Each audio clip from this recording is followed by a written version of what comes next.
Wow. Well, we've had quite a conference so far, very active, a lot of people, a lot of activities, day and night, and it's just continuing. I want to thank everybody for behaving well, making the hotel happy, making us happy, and having a great time.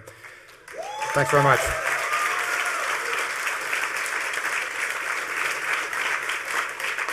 You all have your bottle of Club Mate? All right. I don't mean now, but I mean, did you ingest it? Okay, good. Makes you happy. Well, this is the Saturday keynote, and let me tell you something about when I first met Julian Assange of WikiLeaks. It was shortly after the video Collateral Murder was released. Have you all seen that video? All right, it has some video of U.S. troops doing some not very nice things that allegedly they never did before the video was actually revealed. WikiLeaks is an organization that accepts leaks from people all over the planet and, when appropriate, publishes them so that the world can see. And I happen to think that's something that's extremely important, something that the hacker world realizes is a valuable part of a democratic society. And I think that the person who leaked the video in the first place to WikiLeaks should be considered a national hero.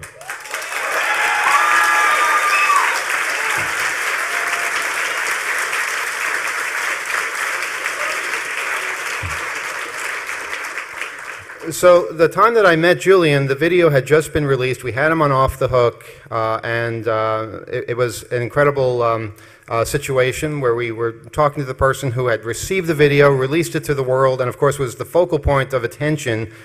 Even though he was in the country, he felt safe releasing that video there because of all the press attention. Then a month or so later, I met up with him again, and basically, actually it was more recent than that. It was a few days later.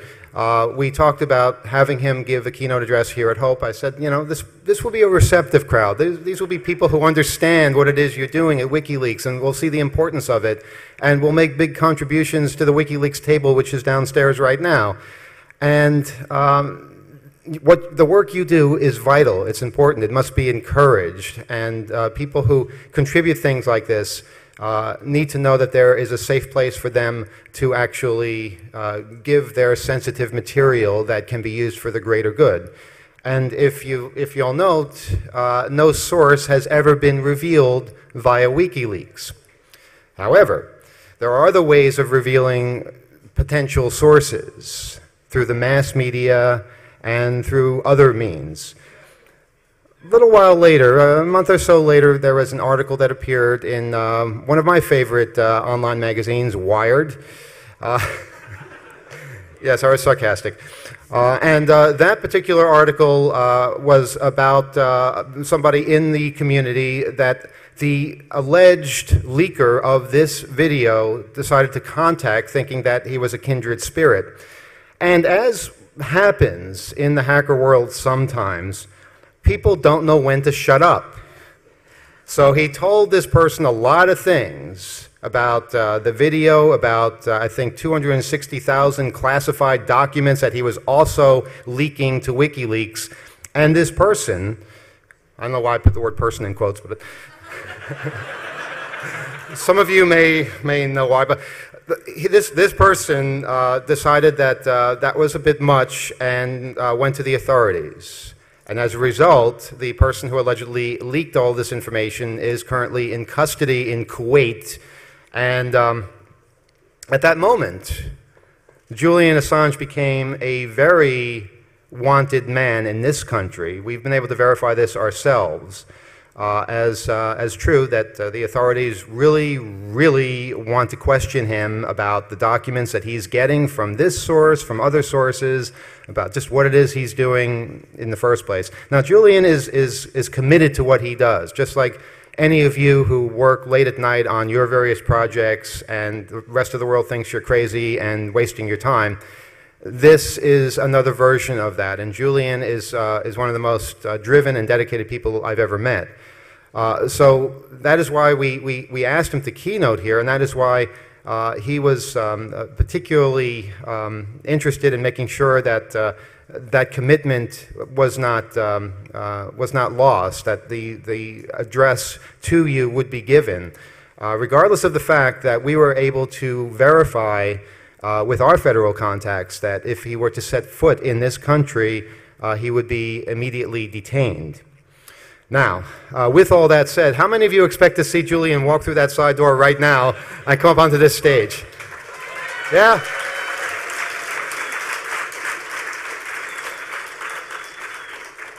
And how many of you live in the real world? Unfortunately, we all do. There is a WikiLeaks presentation today. There is a WikiLeaks keynote address. Without further ado, I would like to introduce WikiLeaks.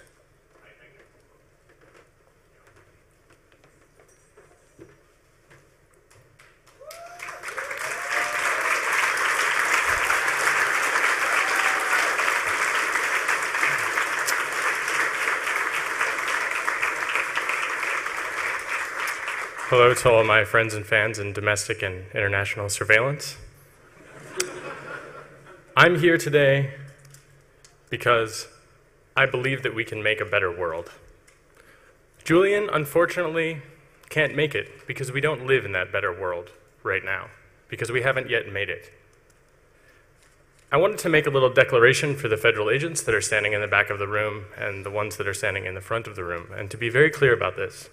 I have on me, in my pocket, some money, the Bill of Rights, and a driver's license. And that's it. I have no computer system, I have no telephone, I have no keys, no access to anything. There's absolutely no reason that you should arrest me or bother me. And just in case you were wondering, I'm an American, born and raised, who is unhappy. I'm unhappy with how things are going.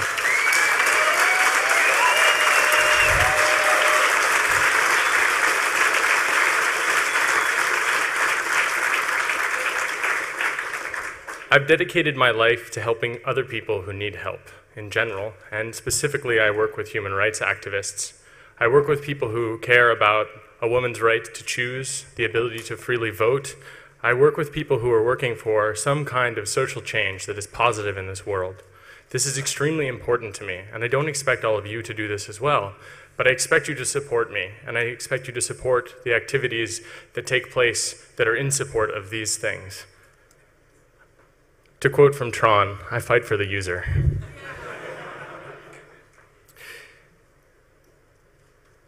I've done some other things. They're not really that important, but they're in line with what I believe WikiLeaks is in line with. I want to teach people. I want people to learn. I want them to collaborate. I want them to cooperate. And I want them to be able to speak freely without fear of retribution. That's why I work on Noisebridge, and that's why I work on Tor. I think that if you can, you should organize. You should organize locally in order to make things like this possible. You should help people in whatever way that it is possible.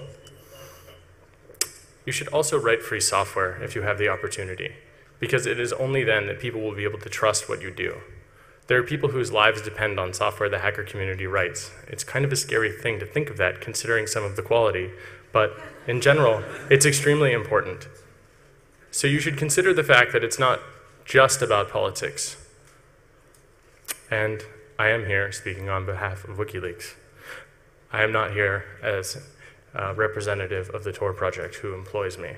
I'm sure that they probably would not be too unhappy with me speaking here right now, but they certainly didn't know about it before this moment. So I believe that we are complicit in crimes against humanity when we know about them and when we don't stop them. I think that it is quite clear to me that every single person in this room has in some way contributed to the war in Iraq and the war in Afghanistan. And I wonder how you all feel about knowing that you are the ones, I am the one, that has funded every bullet that has shot a child, and every woman who has to come home to a family that has been decimated by troops, where there is no justice, where people don't have recourse of any kind whatsoever, where the standard operating procedure is for someone to take a .50 caliber machine gun and shoot across the engine block and kill the driver. I'm not sure that that's the world I want to live in, and I'm not sure that that's the world I want to fund. I'm pretty sure it's not. How about you guys? What do you think? Is that what you want? That's good. So what are you doing to change it? Stop paying taxes. I guess it depends if you're Branson or not. I grew up listening to how terrible things were in the world before, and the neoconservatives